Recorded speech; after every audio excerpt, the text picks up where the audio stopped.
South Korea has a population of roughly 52 million people, smaller than England, yet it is consistently ranked among the very top countries in the world for per capita internet video consumption and content creation activity. According to the Korea Creative Industries Agency, known as KCA, the domestic content industry surpassed 24 trillion won in revenue by the early 2020s. That is a sector the size of a mid-tier industrial giant, built almost entirely on screens and storytelling. The question is not simply that Korea produces a lot of content.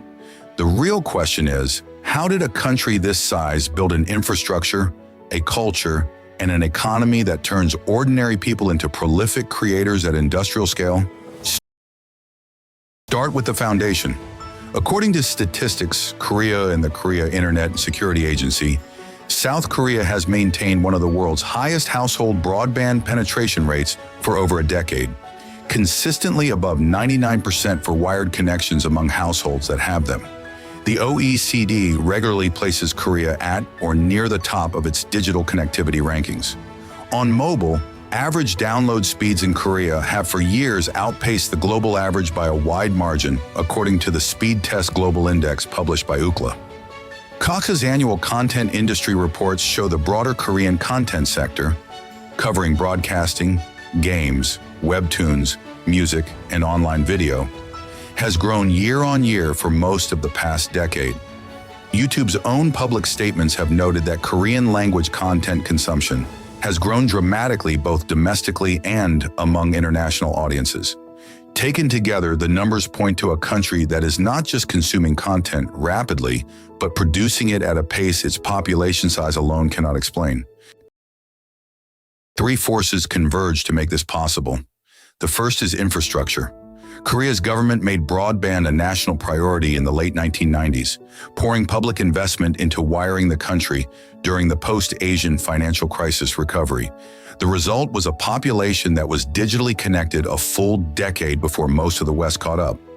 The second force is cultural intensity around education and self-improvement. Korean audiences historically demanded high production values even from amateur creators, which pushed individual creators to develop real craft.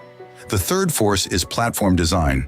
Korean creators were early adopters of YouTube and later TikTok and Instagram Reels, partly because smartphones reached near total saturation in Korea faster than almost anywhere else, according to Pew Research Center data on smartphone ownership. When a country has universal fast internet, a culture that rewards polished presentation, and a population that is almost entirely on smartphones, the conditions for a creator explosion are not accidental. They were built. The creator economy has costs that the revenue figures do not capture. According to surveys reported by Korean media outlets and labor advocacy groups, a significant proportion of solo creators earn income that is irregular and without employment protections. No severance, no insurance, no pension contributions tied to platform earnings. The Korea Employment Information Service has documented the rise of what it calls platform-dependent workers, a category that includes many content creators. There is also an intensity problem. Korean creators consistently report working hours far above what traditional employment would require, driven partly by platform algorithms that reward posting frequency. The cultural pressure to maintain output, to stay visible, mirrors the same performance anxiety that drives overwork in Korean corporate culture, just relocated to a bedroom studio.